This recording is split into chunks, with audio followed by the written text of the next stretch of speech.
lecture week 11, I'll be guiding you on how refrigerators, heat pumps and heat engine works. Introduction to the second law. A cup of hot coffee does not get hotter in a cooler room. Transferring heat to a wire will not generate electricity. Transferring heat to a pedal wheel will not cause it to rotate. So these processes cannot occur even though they are not in violation of the first law. Major uses of the second law. The second law may be used to identify the direction of processes. The second law also asserts that energy has quality as well as quantity. The first law is concerned with the quantity of energy and the transformations of energy from one form to another with no regard to its quality.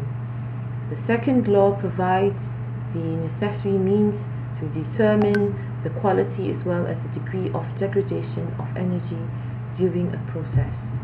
The second law of thermodynamics is also used in determining the theoretical limits for the performance of commonly used engineering systems such as heat engines and the refrigerators, as well as predicting the degree of completion of chemical reactions.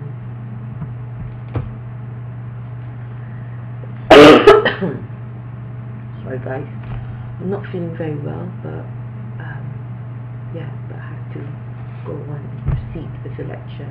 Alright, so for heat engines,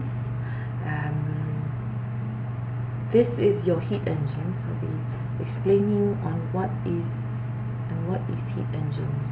So this is the schematic diagram of your heat engine. So work can always be converted to heat directly, but not completely.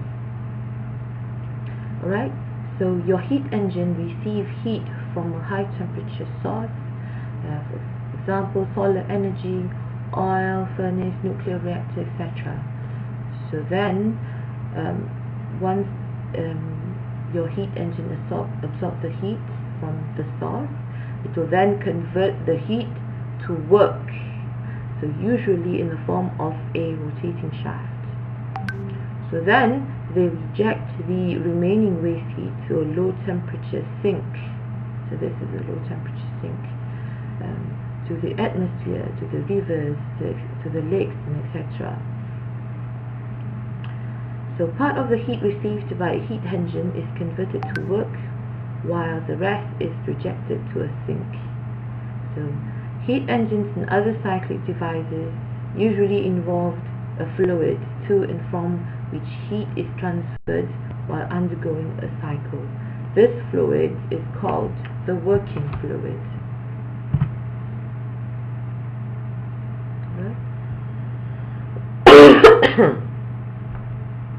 So thermal efficiency.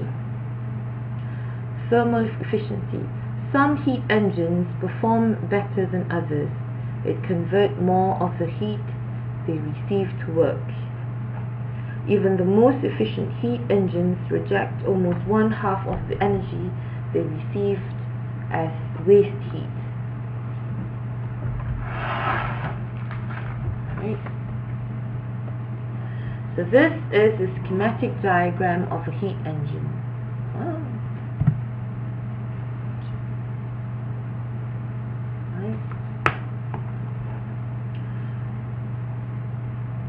So work out is equals to the heat that is being absorbed from the hot reservoir minus excessive heat sink to the cold reservoir, QL. So W for your heat engine formula, if I ask questions, can you find the work output of your heat engine? So this is the formula of how you are going to find the value for work output. I normally use W out equals to QH, heat that is absorbed from the heat reservoir minus excessive heat that will sink to the cold temperature. So I normally use this as QC. It depends whether you want to use QL or QC. Alright, so this is the thermal efficiency of your heat engine. So it's equals to work output over QH. So QH is your heat that is being absorbed by your heat engine from the hot reservoir, QH. Right? So this is the thermal efficiency equals net work output over total heat input.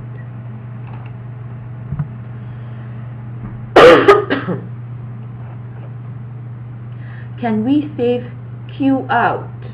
So Q out here means QC or QL. So the excessive heat that you have to release to the cold temperature, to the sink, to the atmosphere, to the rivers, to the lakes, etc. Alright? A heat engine cycle cannot be completed without rejecting some heat to a low temperature sink. In a steam power plant, the condenser is the device where large quantities of waste heat is rejected to the rivers, lakes, or the atmosphere. Can we not just take the condenser out of the plant and save all that waste energy? So the answer is unfortunately a firm no, for the simple reason that without a heat rejection process in a condenser, the cycle cannot be completed. Right? So let me give you an example that is close to your heart. So everyone has a car or a motorcycle. Alright? So you have oil as your combustible. So your oil will be inserted into your piston. The piston inside your motorcycle engine. So then your engine, then you will your combustible will be burned out, it will be burned, and then it will release heat. So that heat will convert it into work, right? So then there's excessive heat from that heat energy, from the combustions of your oil. Alright, so that excessive heat is then released to the environment by your exhaust pipe. Right? Imagine that your exhaust pipe is clogged up by a stone. Right? So you can't release any excessive heat outside. So then your piston, your engine will go kaboom, right? So then this is what it meant. Alright? Every heat engine must waste some energy by transferring it to a low temperature reservoir in order to complete the cycle, even under idealized conditions.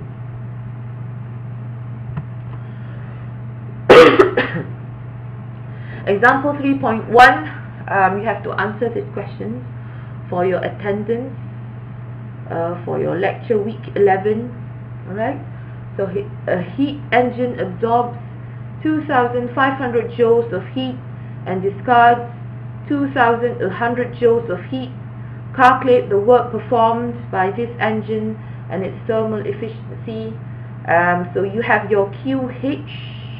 So your QH is 2,500 joules, and your QC is 2,100 joules. So you can calculate your work out, right? So your work out is equals to QH minus QC. Okay, that's the first question. The second question is thermal efficiency. Thermal efficiency equals to work output minus QH. Right? Answer this question, give me the answer and drop it into your Google Classroom. Example 3.2, again you have to answer this question. Drop your answer for this week 11 lecture for your attendance. Alright? A jet engine releases 5,000 joules of energy per cycle and performs 800 joules of work. how much heat is absorbed by this engine per cycle? So the first question, I ask you to find QH. Alright, you have to use the formula. What is the thermal efficiency? So the thermal efficiency equals work output over QH. How much work can this engine perform in 50 cycles? So it's a straightforward question. 800 joules per cycle. So for 50 cycles, how much unit work, how much work can this engine perform? Right? So if the engine completes each cycle in 0.2 seconds, what is the power rating of this engine? Right? So again, it's a straightforward chapter 2, joules per second is equals to what? What is actually power rating of this engine? So you have 800 joules per cycle, so times with 1 cycle over 0.2 seconds, so you will get joules per second. So joules per second is equals to what? How much is the value? Insert all the numbers inside the formula, you will get the value.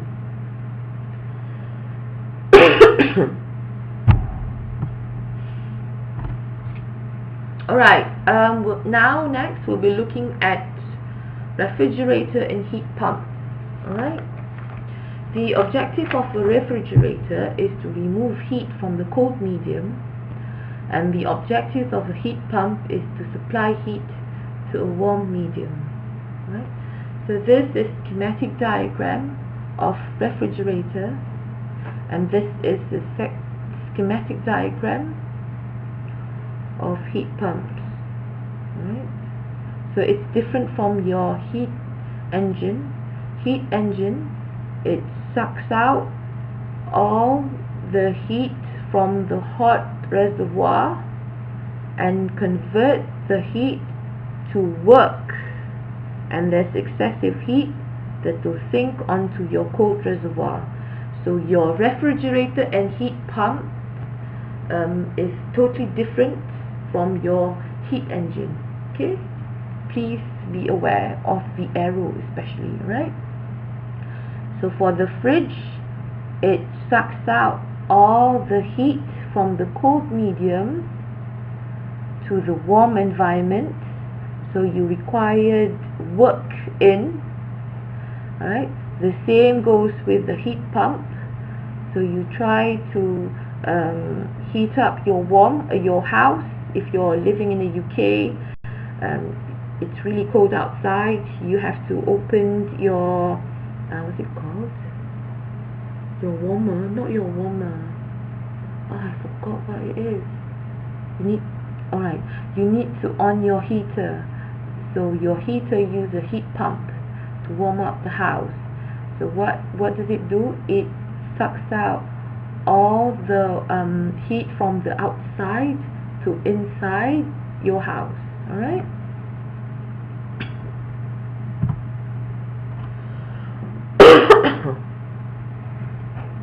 This is schematic and TS diagram for ideal vapor compression refrigeration cycle.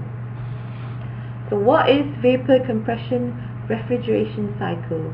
So it consists of circulating a liquid refrigerant through 4 stages of a closed system. So this is a closed system. As the refrigerant circulates through the system, it is alternately compressed and expands, changing its state from a liquid to a vapor. So a refrigerant is either you have to use hydrochlorofluorocarbons. Right? Are you familiar with CFC, chlorofluorocarbon? So chlorofluorocarbon is banned from the world, from the earth, because chlorofluorocarbon depletes the oxygen, the ozone layer of our earth. So that is why it's been banned. So then it has been replaced by hydrochlorofluorocarbon, HCFC. So there's different types of refrigerants out there. Normally we use R22, R32 for refrigerant, alright? Okay, so the refrigeration cycle contains 4 major components. So the compressor, the condenser, the expansion valve, and the evaporator. So the refrigerant remains piped between these 4 components and is contained in the refrigeration loop. Okay, so this is the TS diagram to explain the schematic diagram. Right? So from the first point to the second point, the work is being pumped in to move the compressor. Alright, the work in that has been pumped in is usually your electricity lah, right? Your electricity. Alright, so then the wet vapor is compressed to saturated vapor. Alright, so from point 2 to point 3, alright, the heat will be rejected outside. Alright, so by the condenser. Right, so from there, from the saturated vapor, it will change into saturated liquid. So point 3 to point 4, alright, there's expansion valve. So then the saturated liquid will expand and then will pipe through the evaporator. Right, so in the evaporator, it will suck in all the heat into the evaporator. Right, so then the saturated liquid will change into saturated vapor. Alright, so then it will go to the compressor. It will change into wet vapor to saturated vapor. It will go again, saturated liquid to saturated vapor. It's in a loop. It goes round and round and round. So when your heat is rejected outside, so this is actually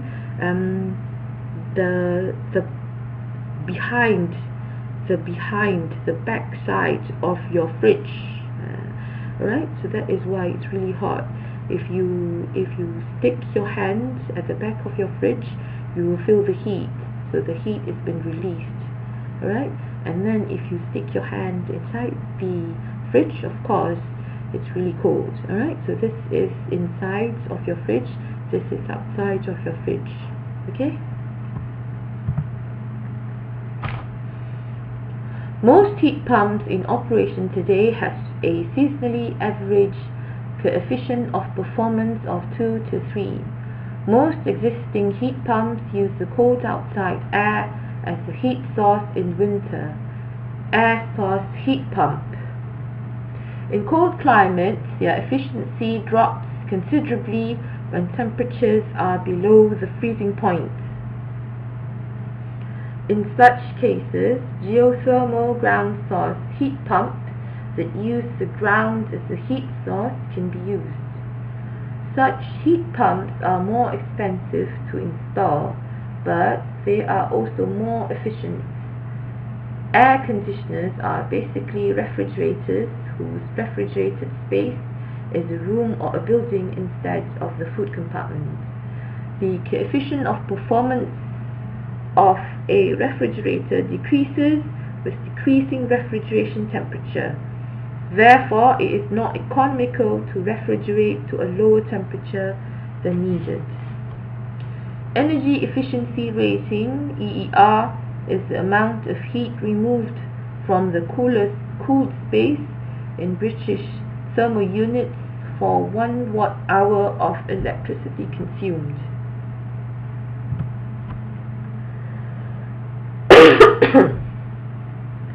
Clausius stated, it is impossible to construct a device that operates in a cycle and produces no effect other than the transfer of heat from a low temperature body to a higher temperature body. It states that a refrigerator cannot operate unless its compressor is driven by an external power source such as an electric motor. This way, the net effect on the surrounding involves the consumption of some energy in the form of work, in addition to the transfer of heat from a colder body to a warmer one. To date, no experiment has been conducted that contradicts the second law, and this should be taken as sufficient proof of its validity.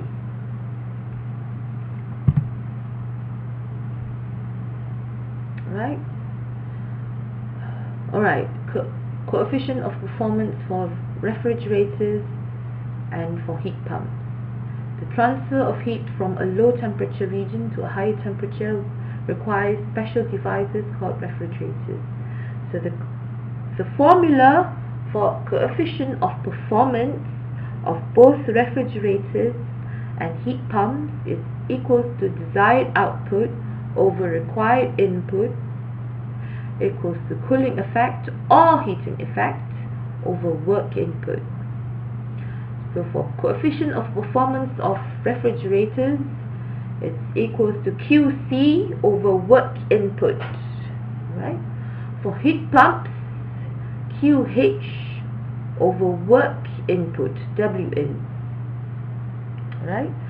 So again, I repeat it again, the objective of a fridge is to remove heat from the cold medium. The objective of the heat pump is to supply heat to warm medium.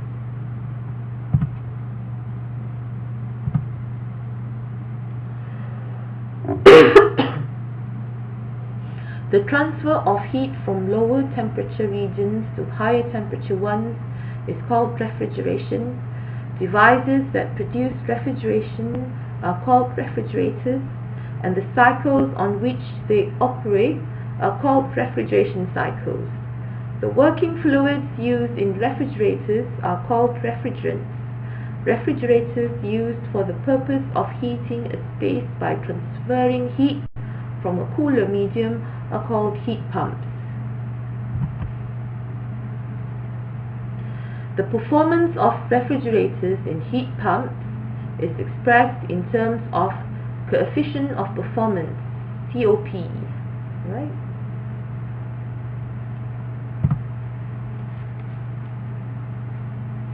The standard of comparison for refrigeration cycles is the reverse Carnot cycle.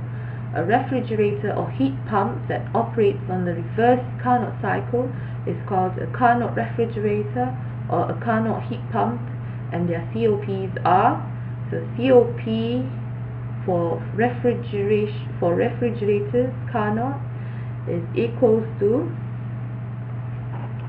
temperature in cold reservoir over temperature in hot reservoir minus temperature in cold reservoir. Right? For coefficient of performance for heat pumps Carnot equals to temperature in hot reservoir over temperature of hot reservoir minus temperature of the cold reservoir. Alright? If I ask you COP refrigerators Carnot, you have to use this formula. Right? If I ask you COP for heat pumps Carnot, we can use this formula. The most widely used refrigeration cycle is the vapor compression refrigeration cycle. In an ideal vapor compression refrigeration cycle, the refrigerant enters the compressor as a saturated vapor and is cooled to the saturated liquid state in the condenser. It is then throttled to the evaporator pressure and vaporizes as it absorbs heat from the refrigerated space.